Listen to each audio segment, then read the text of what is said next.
Thank you very much. Great to be here. Today, Tim and I are going to talk about how we used Net Promoter Score to really transform a business. And what I thought I'd do is give you just a quick background on me, since you probably don't know who I am. I'll start with, I've been a CEO for 10 years. I was started as a CEO of a company called Reflectant Software, which was acquired by Citrix. And there's a number of Citrites in the room and ex-Citrites in the room. And that's where I learned about BlackDuck software. Can anybody in the room here tell me what BlackDuck does? Just raise your hand and tell me what the company does. It's pretty well known. Anybody? Yeah, Amanda. Open source security. Okay, so if your company is being acquired, for example, acquired by one company or another, what'll happen as part of that merger and acquisition process is there will be a scan of your software because you're buying the intellectual property. You want to know if you own that intellectual property. And so one of the things they need to know is what open source is in your code. And that's when I learned about BlackDuck. This was in 2006. We were being acquired by Citrix. The founder of Reflectant was sort of a, you've probably met somebody like this. He was a sort of sort of grouchy, really brilliant technical guy, certainly no stranger to profanity. And I went to him and said, Citrix wants to scan our code and tell us how much open source is in there. Maybe we can skip the step. Can you just tell me how much open source is in our code? And Jason Lieblich said, no, we don't have any. Just tell them we don't have any. We don't have any. And I said, well, I just don't think Citrix is going to buy that because they're trying to understand if this is actually our own intellectual property or not. And so it turns out Citrix scanned our code and found that, this was in 2006, found that half of it was open source. And so it was violating open source licenses. There are all sorts of open source security vulnerabilities. So in 2006, when I started my career with Citrix, where I stayed for almost 5 years, I learned about BlackDuck, and I thought, wow, that's a pretty cool company. The other thing that happened while I was at Citrix is I was running a product group. I had 12 different products. That's where I learned about Net Promoter Score, because Citrix had a system in place to measure. They did it manually with spreadsheets, but they used Net Promoter Score to manage how well customers liked products and how well they liked our customer support. And I used that data to decide how to make my investments in the different products we were going to either grow or maybe not grow or sort of decline. So I learned about Net Promoter Score there. And so then in 2013, I got a call from the guy who was actually the chairman of the board of BlackDuck, as well as the chairman of the board of Citrix, a guy named Tom Bogan, who's the CEO of Adaptive Insights, just got acquired by Workday out here. He called and said, hey, the BlackDuck CEO job is open. Are you interested? And I said, oh, of course, I know that company. They do open source scanning. They're like the brand leader for open source license compliance. So I thought, okay, I'll join that company. I had come back before. I'd been in sales roles at various different mass startups, and I also do some teaching now at MIT and Harvard Business School.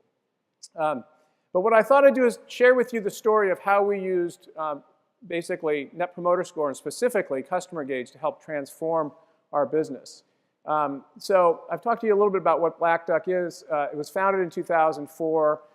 A leader in open source license compliance. We had basically right now anyway, about 75% subscription. So we license software to companies who will embed our software as part of their software development lifecycle. And then about 25% is this on-demand audits. It's actually where the brand got to be really well known because it became sort of a checklist item for acquisitions. About 400 employees, 700 customers globally. But in 2013, this is the company that I actually found. You never know what a company's like until you get inside. It always looks way better from the outside than when you get in and realize, holy crap, there's a lot of problems here. We had about 25 million in sales. We had a good brand, about 150 people. We were growing about 10% year over year. Oh, by the way, it depends on how you define growth. Are you using annual contract value? Or are you trying to make it look better with total contract? There's all sorts of ways you can mask what is not growing to make it sound like it's better than it is. The wonderful thing about CustomerGauge was that it gave me data to say, a level set, where is this company? And as I started to bring that product in and look at it, I found out the company really wasn't very good. In fact, we got a great brand and great customers, but we had a lot of work to do. We were burning cash. We were unprofitable. we had an 82% renewal rate, but if you ask the people in our company what our renewal rate, they'd say it was 92%. And I'm not really good at math, but I can do math on the number of contracts we had. So I remember spending a weekend looking at all the contracts and doing the numbers, and I said, it's not 92. And so one of the guys in our company said, well, it's 92 if you just take out all the companies that have been acquired or the companies that naturally wouldn't renew or companies that don't like it. Well, then that's not really what your real renewal rate is. And we also had a whole bunch of debt. So what I struggled with early on in my tenure at BlackDuck was what I call a culture of optics. Does anybody here play golf? Who's a golfer? Okay, what's your handicap? 18. Okay, that sounds like an honest person because 18 means you have a bogey on every hole. Now, if he was to say he's a 10, but he's really an 18, he wouldn't be fooling anybody but himself. But he's probably, no, I hope you're not really at 25 and saying you're 18. But basically, saying your renewal rate is 92% when it's 82% is basically being untruthful. It's not helping anybody. It's like saying you're a better golfer than you actually are. And so we had this renewal rate. We had all sorts of crazy inflation of contracts by giving away, doing a 5-year deal and selling it for the price of 4. Probably some of this sounds familiar in your companies. There's all sorts of crazy stuff you can do to make numbers look better than they are.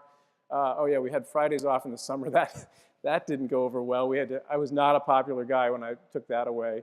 But the one that was really the most damaging was that our customers were wrong. People in the company would say, yeah, customer's wrong. Like, well, wait a sec.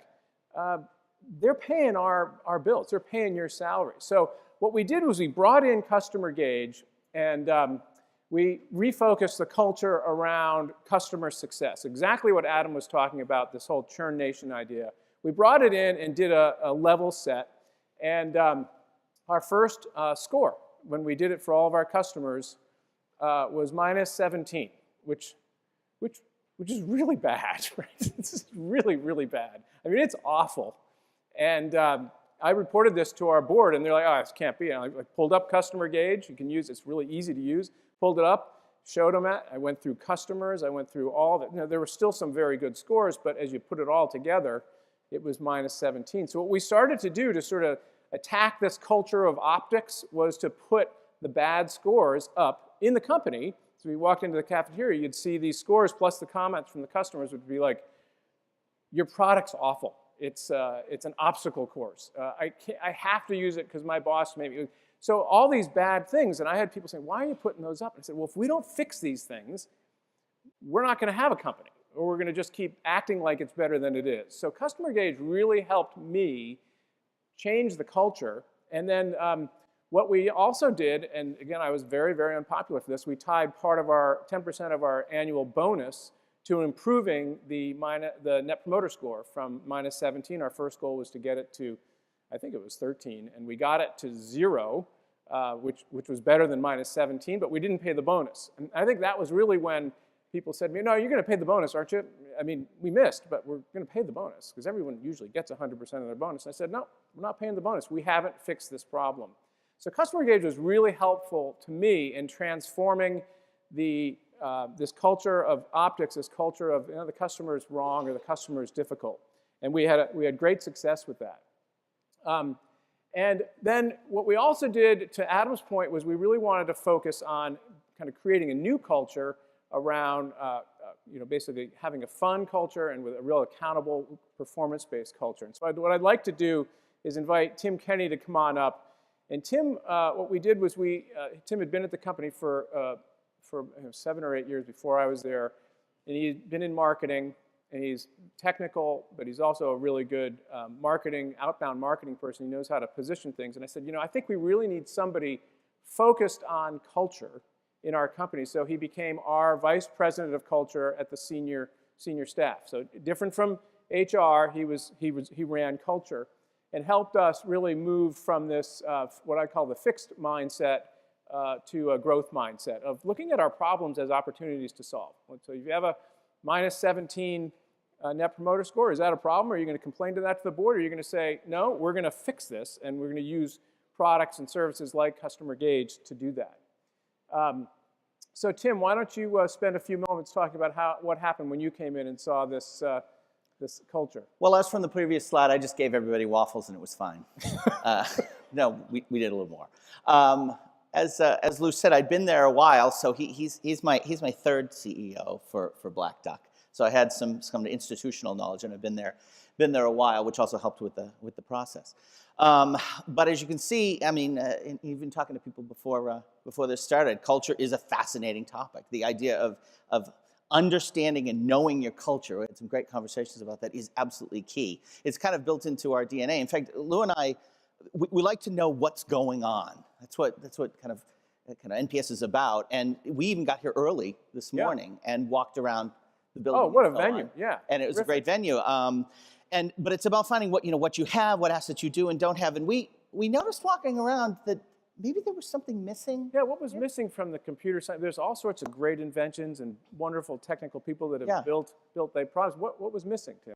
Where's the customer wing? Where's the customer? Where's the customer wing in the computer history museum? Exactly. I mean, we started interactive, displays, how you interact with customers. What if you could calibrate that? Maybe turn it into data.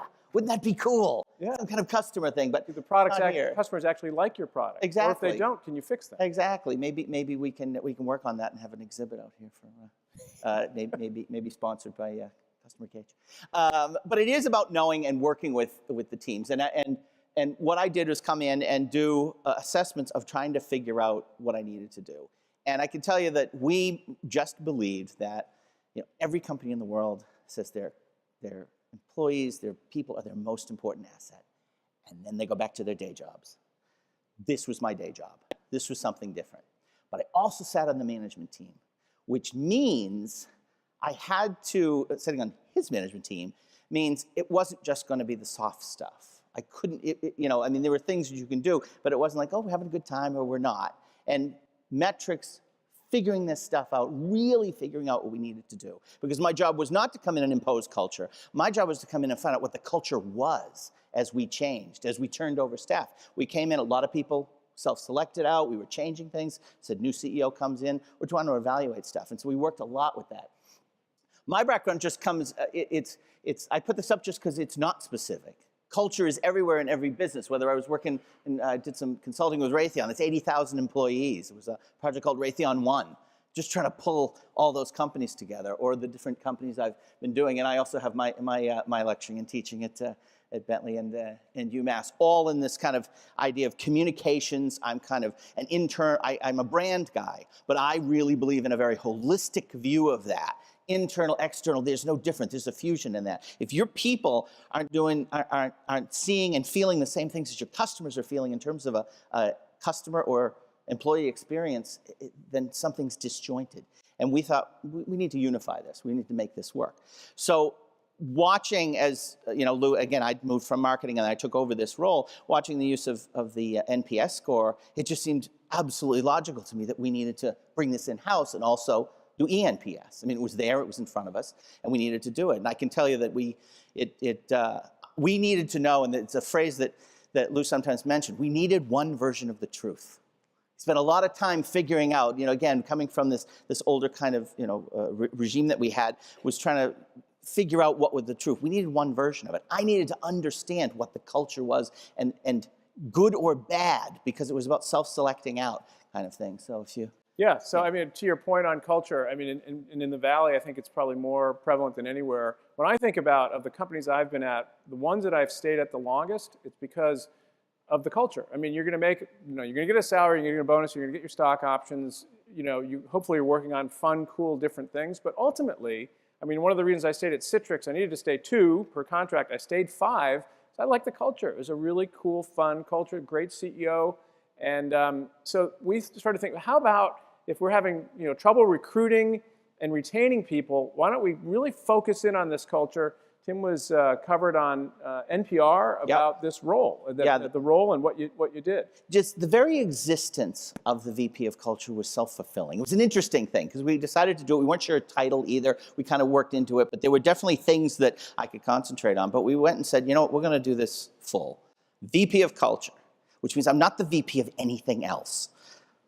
You know, there wasn't and talent or and Right, HR. which is what you get the typical typical thing, kind of and. I'm not an and. I'm just culture. And because of that, I could focus on it and work with people and try to weed out. And I mean, I had a great relationship with my VP of HR. She was great, but she did kind of self-select and say, look, my main thrust is compliance and so on. I would tell people just the experience of being able to get information and feedback. You know, the head of the VP of HR walks into your office and closes the door. People go, what's going on? You know, the VP of culture walks into your office and closes the door. People go, oh, what's going on?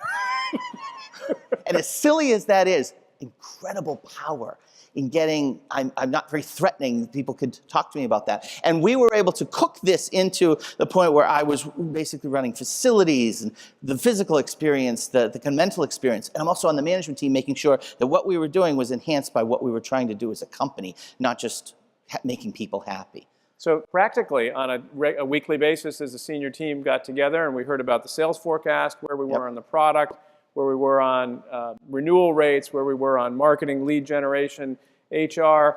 Tim would report, where are we on culture? He'd talk about things like this. So we first brought this in, the first time we used CustomerGauge to measure eNPS, we scored 36, which is, again, exactly like the -17 on the product side. It was like, where are we? What's the level set? Right. And we thought we had, actually, this was done anonymously, so when it was reported to the senior team and then we reported to the company, we didn't know who put what scores in. Of course, it was totally anonymous. And then as we implemented a lot of Tim's programs, we started to see a real rise in the NPS score. Yeah, we could calibrate it. We could look at it and see what were people doing, taking comments and so on. Just over, what, 18 months, 2 years? 18 months. Yep. Just the idea of being able to get at the root of just that ultimate question. Would you recommend, having a friend work here? Or we cared about both ends of it. Or would you not wish this place on your worst enemy? When you're doing that. And we had this kind of turnover. New CEO, changing the models, breaking into new businesses. It was very disruptive, which is why we got a sense of what we needed to do, and it was up here. And I can tell you that there was unification of this too in terms of external and internal. Because one of the things we did, we talked about the product NPS. One of the things I'd instituted was a lot of transparency and communications related things. I kind of took my kind of B2B experience and translated it into what I call B2E. Business to employee experience. So we had monitors all over the building we called Culture TV. And one of the things we did is take the component of the digital signage that's in the CustomerGauge stuff and feed, not these numbers, but the numbers he had before, that -17, and then the rotation of these comments. Your product sucks. In the lobby, in the kitchen.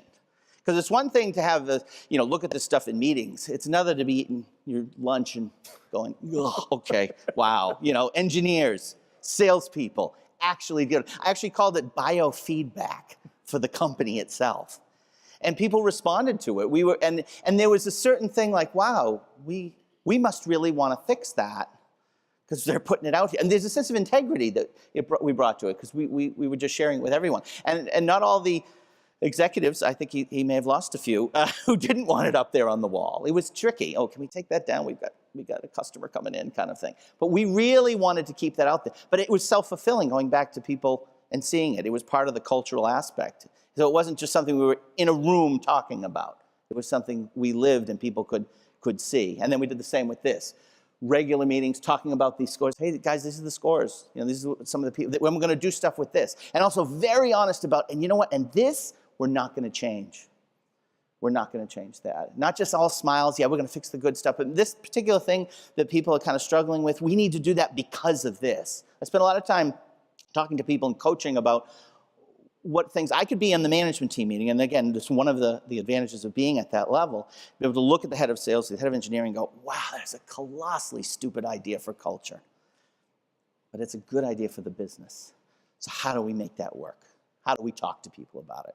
That kind of thing. So if you see the first score was 36, we raised it to 64. The turnover rate, I mean, you guys have all been through changes in management. There's a natural attrition. Some people, we came in and said, well, we just had to make a change here. Some people self-selected out as we made changes that they didn't think were possible or didn't agree with.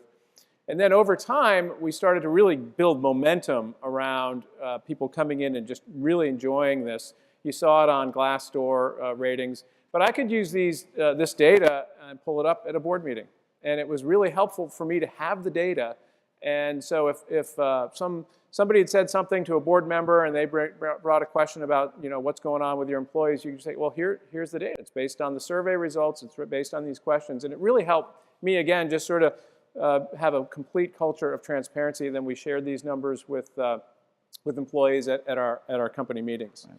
So between the product innovation that CustomerGauge brought us that helped us really focus on what we needed to improve on the product. We brought out a new product that started to get higher ratings. We focused in, we put a person in charge of renewals and focused in on those customers that were unhappy.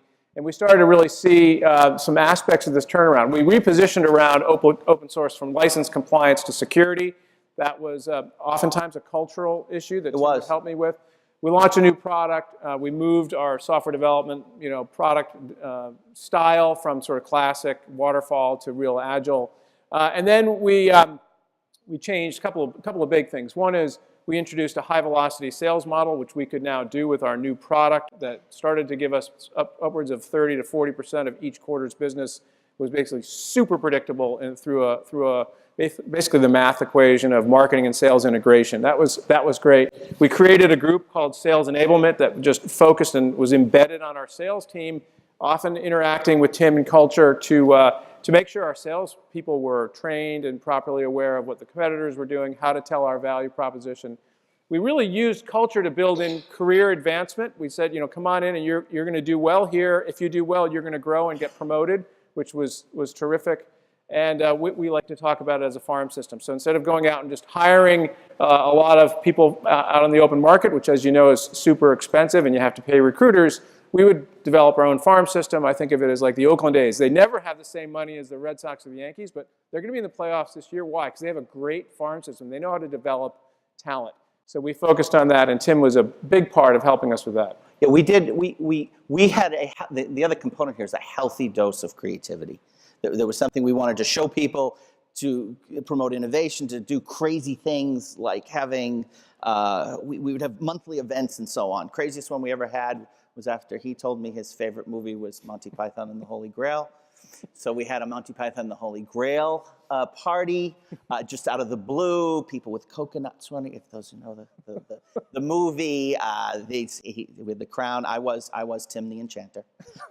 Horns and so on. Again, if you know the movie, if you don't, it was fun to watch. But a lot of creativity within this stuff, the sales enablement stuff. And we had the interesting thing of a lot of turnover, but we also had the company been around for a while. And I literally had people with 40 years of experience sitting next to people with 4 days of experience. And to create a culture that's going to work for that, listening to what people how they wanted to engage, how they wanted to work. And we did it with a lot of programs and just listening and figuring out what we wanted to do, right down to the level of changing how they sat and how they worked. And we had one instance where we had a changeover in this customer support area where we had some people leave, and it's just kind of a generational, and we had a new crop of people come in. We were sitting in cubes, and the head of the area asked me over, and when they walked around the corner, this basic group of young people all sitting on this couch, their legs all on top of each other, bouncing their laptops, and one of them looked at me and said, "Tim, tear down these walls." They just didn't want to be in cubes, And I went into my budget, because that's one thing I did. I had a budget for this, and I bought 10 beanbag chairs, and they loved it. They just wanted to sit on beanbags. It was little things that we could do every day to kind of feed that through back into the system as an area. Yeah. Just creativity. The other thing that's interesting about this change was in companies I've been in before, it's usually the customer success or the renewal rate is maybe owned by sales or it may be owned by support. But often what they would say if they weren't using a product like CustomerGauge is, oh, we did a survey. We did a survey, and it's basically the purview of one person, the customer success person. But in this case, this was the whole company had it as their goal, and everybody knew. So by being totally transparent, you could really align people. In the same way as what happened with culture is by saying, we're going to focus on this, and you're going to see a VP of culture. Then it really helped people believe what we were trying to change. Right. There was the optics. It was this optics thing. I literally became part of the tour of every prospective employee, and they walk around the corner and go, oh, this is where our VP of culture sits. I'm like, oh, what's that? And they walk by, and there's our CEO. And you know, we sit next to each other. And it's just really, it was people were engaged, like, what is that? That's interesting. Again, transparency, figuring it out, putting this stuff up on screens, it really made a difference. And it was authentic, because you can't BS the culture stuff. You really can't, you can't hide that. It's one of the things, if I think of the customers in terms of the employees, these are the most highly educated customers I've had to work with, because they know their own culture, and I couldn't impose it on them. I had to just shepherd that for them, and this helped me do it. So just going forward from 2013 to 2017, we raised our year-over-year bookings growth. So sales growth was 80% year-over-year. We got the renewal rate, the real renewal rate, up to 93%, which was definitely the difference between losing money and making money, and the difference between burning cash and generating cash. It was just that simple, because we grew the new business, but really the retention business helped us the most. We paid off all the debt, and then last year Synopsys came and offered nice numbers. So we decided to take it, and we've been part of Synopsys, and they've kept the culture. They're still they're really enthralled with kind of what is this, and they've also taken our products and our sales models, and they're really expanding them. So I think we couldn't have done this without using CustomerGauge, both from a product turnaround business and an employee culture turnaround. So with that, I think I'd like to see if there's any questions in the audience about anything that you've heard about what we've done using NPS and CustomerGauge, and the changes that we implemented at BlackDuck. How we did what we did. So the question was, did we tie compensation to NPS? Yes. I'll go back to this slide here. The first year, we tied the company bonus to improving NPS. So we brought CustomerGauge in, we did our level set, and then as we went through the budgeting cycle for the next year with the board and set the bookings and revenue and loss plan, we basically did, we had three portions of the bonus. One was growth, bookings growth, the next was operating margin, and the third was improving the Net Promoter Score from the first one was -17, the product Net Promoter Score from -17, and our goal was to get it to 13, and we failed. So by failing and then not paying that 10% of the bonus, I think that's when I really got people's attention, because everyone came to me and say, look, of course, yeah, that was great, we loved it, but aren't you going to pay the whole thing? Like, nope, because we didn't do it. And so the next year, we changed the goal a little bit, but it was more on getting the renewal rate up, just because some people said, hey, I can't control whether the NPS is good or bad, but we were really trying in the culture to say, it's all of our jobs to do this. And the other thing about it is at some points, you might be a little bit suspicious about NPS. I went and bought a truck once, and at the end of the buying process, the sales guy said, hey, you're going to get a survey, and why don't you give me a 10? Because I don't get my bonus unless you give me a 10. And I said, well, then it's not a survey. I'm going to give you an honest answer, but it's not. So sort of really being transparent really mattered. And I think that was when, Tim, how many people complained about me when I didn't pay that bonus? And what is interesting, because it really did drive, again, we put these numbers up on the wall, and people were asking that question. Well, on the complaint side, it's like, well, I can't do anything to affect that, but it's like, can you? I mean, I remember lots of conversations with people who go, well, what can I do? And it's like, yes, what can you do? What can you do? I'll say, oh, all right, maybe I can affect that. And so let's focus on that. It really helped us focus a lot, because we had something to go for, and we gave teeth to it. We gave teeth to a lot of the stuff we did. We weren't kind of fooling around with it. It's an incredibly fun place, but it had real metrics and some responsibilities. It was definitely a performance-based culture, which is what we took it to. How did you determine your target to be +13 and going there from -17? So, well, right, you'd look at our product, BlackDuck, basically our customers were heads of DevOps, heads of software development, director of engineering. That's kind of where the budget came from. We'd target also the general counsel who'd be responsible for the intellectual property of the software company was shipping, or the chief security officer who needed to make sure that the software was secure when they shipped it. And so what we did was we looked at the market of what's sort of a decent, sort of middle average Net Promoter Score for software development tools. So we picked it by product category, and we saw that a lot of software development tools have low Net Promoter Scores. They're not as good as maybe Apple's iPhone, but it's also you're working with software developers who are have specific opinions about how to write code.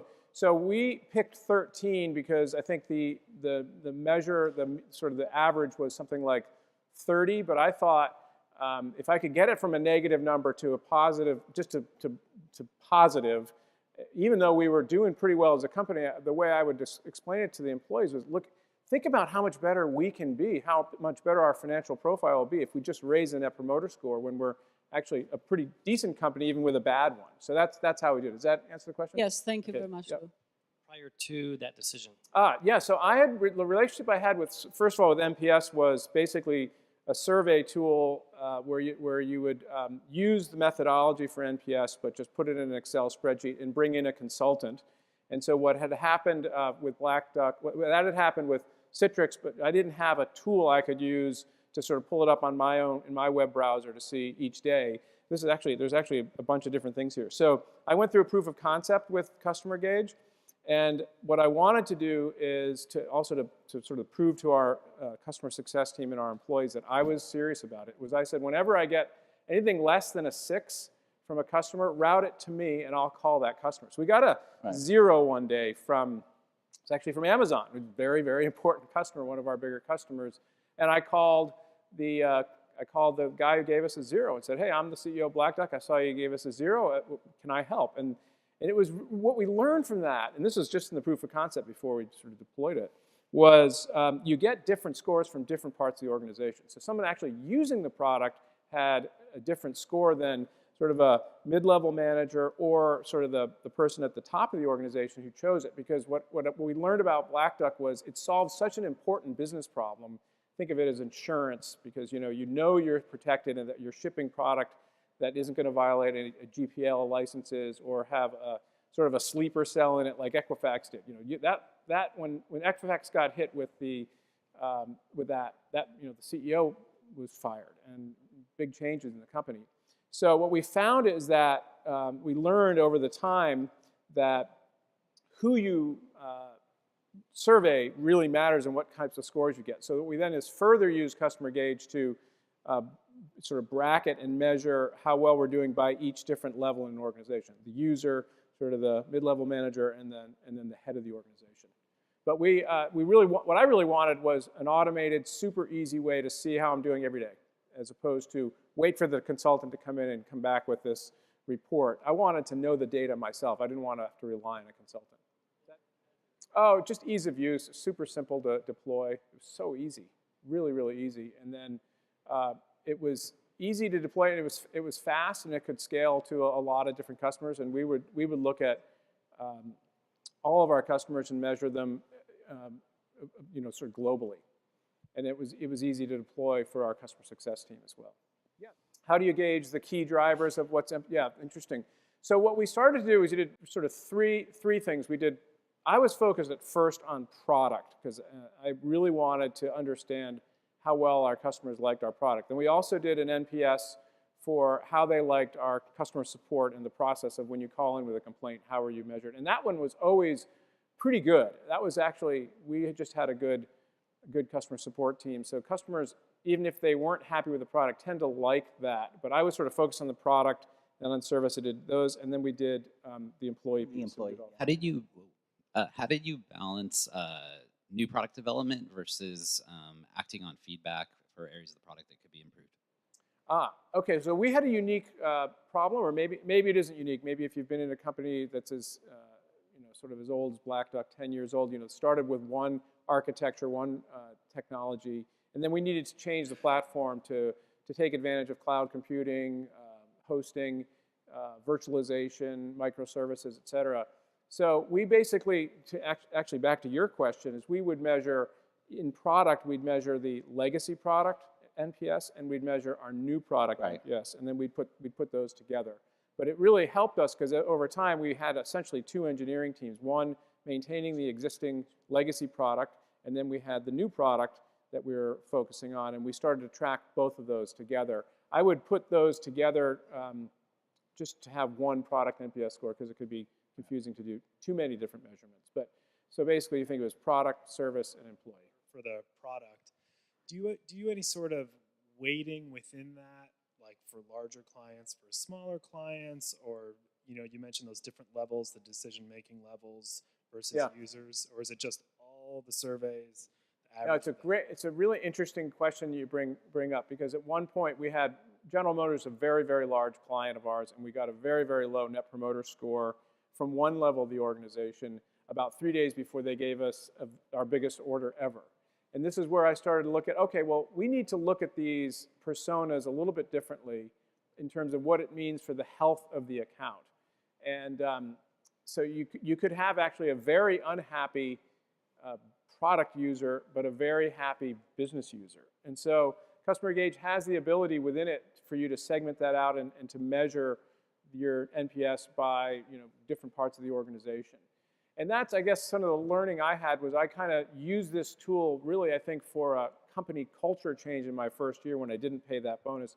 And then I realized in the second year, not only were the employees not happy about this, but there may be a better way to do this as opposed to tying it just to product NPS. And that's why we started. And then as an example of what we learned on the eNPS, what we heard was when we first rolled that out was the one thing, again, this is a 10-year-old company, one thing, so they hadn't had any liquidity event. They had their salaries and bonus, but they didn't have a liquidity event. So they were asking for, since as we hit cash flow break even, they were asking for our ability to do a 401k match. And that was the number one issue, a complaint that we heard in the eNPS. So it was great. When we went break even, we went to the company and said, this is what we heard, we're going to match. And then we built the match over time as we continue to improve the financial profile of the company. So I think the employees looked at it as, you're listening to us. You're listening to us, which was huge. The idea that we, especially when we came up with things that said, hey, we're responding to this. It wasn't just the number, it was what was behind the number. And then we would say, and a lot of people asked for this, and this seems to be a trend. And so we're going to do this because you responded. And our response rates were incredibly high. Yep. I know that it was administered by our HR team, and they were like, everybody's doing this. They all know this is real. This isn't just another survey. It was having an impact because we were talking about it. It's on the walls. It was something that we were managing to, and they knew it. It belonged to them, basically. Yeah, because it's hard. If you think about if you look at your goals for a year, you're going to have a financial goal. You're going to probably have a customer goal. You might have a strategic goal. You need to have something for your employees because they're doing all the work and getting you there. But you can't have too mushy a goal or squishy a goal of make it a great place to work. Well, what does that mean? Right. So that's when we really started to say let's run this eNPS and then Tim can address that. Yeah. Yeah. So eNPS question, I guess for Tim. Yeah. You said that you're not in HR. Did you get any resistance from HR when you tried to implement eNPS versus their traditional metrics and so on? Asking for a friend. We didn't get pushback, but there was discussions about, okay, what are we going to do? There are a number of products, and they had some things in place, and you also got the outside, best place to work in Boston kinds of things, and so on. So we did have to make a decision on cadence and what we were going to use. As I said, I had a great relationship. We were a team, and we understood the different pieces. But we simply we ran everything for what's the business case for that. It's not just getting feedback. And they had a traditional kind of, just getting feedback and it goes into a system. So it didn't get a lot of pushback, but we were very cognizant, okay, we can't be asking these people all the time, or how do we do that? Or since this works differently and you're kind of, every time you're kind of getting things from people, it's not, okay, we do all this in July and then nobody hears about it for a year. So the justification was, look, we need to have this constant.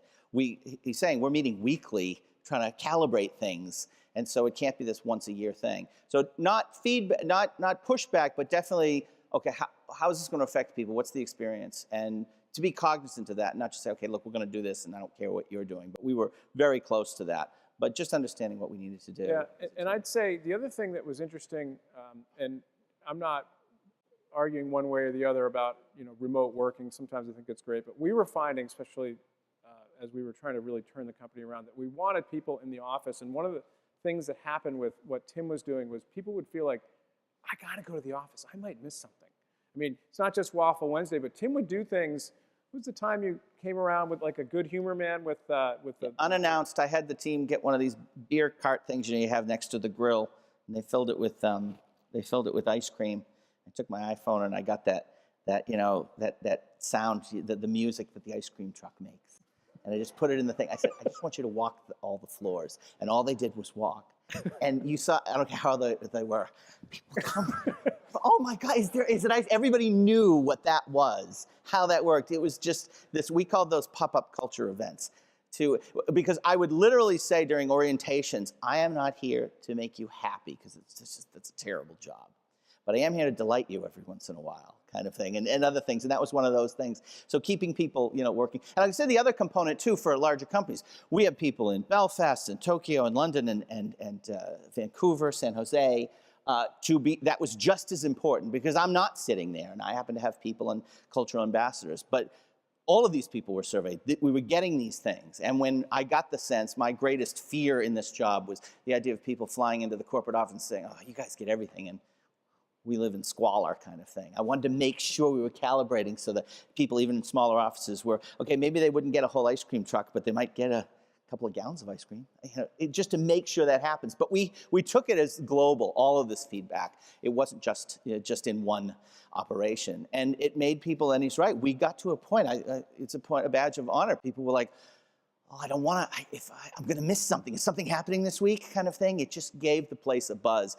And it was that transparency. And so many times, head of sales, are bringing customers through. And it was like, oh, wow, the buzz here is kind of neat. There was a transparency. People want to work with a company that has a great culture. Yeah, and culture, the way I looked at it was not just how you feel about your company, but when you walk in the door, how do you feel instantly? What's the vibe of the place? And that helped us with recruitment, helped us with retention. Right. Helped a lot with customers. Customers would just come and hang out. Like, oh, I kind of want to be. Can I work here?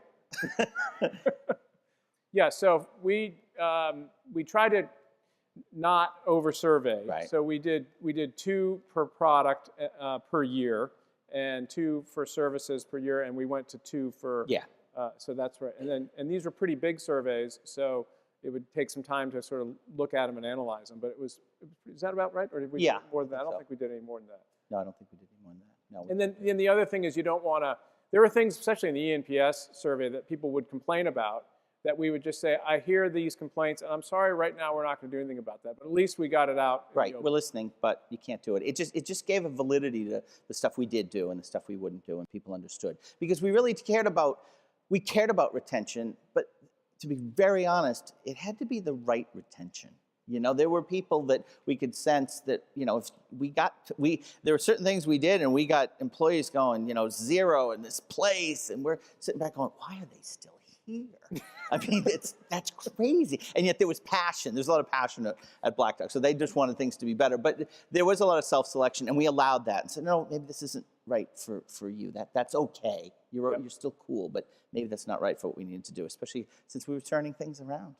Yeah, and the other thing that's nice about 2 is, depending on how many releases you have a year, are you a software company or? Yeah, I mean, you may have more. I mean, but I think there is a fatigue that sets in with your customers if you survey them too often. Right. So they want to see that you've done it. And then I would also, we created a room. Has anybody read the book by Clayton Christensen, Competing with Luck? Anybody? It's a terrific book. I should have probably opened with this, but it's basically the theory of what the jobs to be done. What is a customer in any business, B2B or B2C, is either hiring you or firing you for your product or service. And you're trying to understand, why are you hired? In this case, why was BlackDuck hired? And so who are the hiring managers? Maybe someone in running application security or somebody at general counsel. And so Tim helped me create, in the middle of the company, we took our biggest conference room and created the jobs to be done conference room. So on the walls would be everything customers liked about our product and everything they didn't like. Right. So we could tour our employees through profiles of all of the personas. Profiles of the customers. Here's what's working well. Here's what's not working well. So no one could say, I don't know why you didn't do well that quarter. Well, it's because we still haven't fixed this big problem. And we'd map out the customer's buying life cycle. What was great for me is I could bring customers in there and said, see, we have a culture here. We're trying to solve these problems. I could bring the board in and do that. I could bring the employees in. Right. And Tim made it just fun and put it right in the middle of the whole company's. Right. It was run by our head of HR, Yeah, actually. just mechanically. And so she would report back to us what they were and some comments, but you'd never have names. Right, exactly. And we did it that way because there is a sense of propriety with, oh, it's HR's doing this, it's going to be kept secret. It really meant something to us. And we were able to get, we developed at that point the culture where people, we responded a lot like, we wanted to see his comments, even if they were negative. We don't like, not I, but we need this. This would be good. Why are we doing that? Or the positive stuff. But we kept it completely anonymous. It just kept it, it just made people feel more comfortable. Yeah, and we wanted it to be, remember I talked about the buying the Toyota when someone said, if I had said, hey, we're rolling out MPS, why don't you give us a good score? That wouldn't work. I want your honest feedback. What are we not doing well? And what can we get to have a good NPS score so you would refer your friends to come? Yeah, because we're using this to run the business, and you're part of the business, not, hey, we're doing a survey on one of those best places to work, and we should. Yeah, we want to get this award. We really wanted to separate that out. We did a few of those, but we really wanted to use this system and have the integrity of it. That no, we really want the feedback, good or bad, and good is great too. So, well, anyway, thank you very much for your time. We enjoyed telling you a little bit about what we did, and we'll be around if you have any other questions for either me or Tim. Thank you.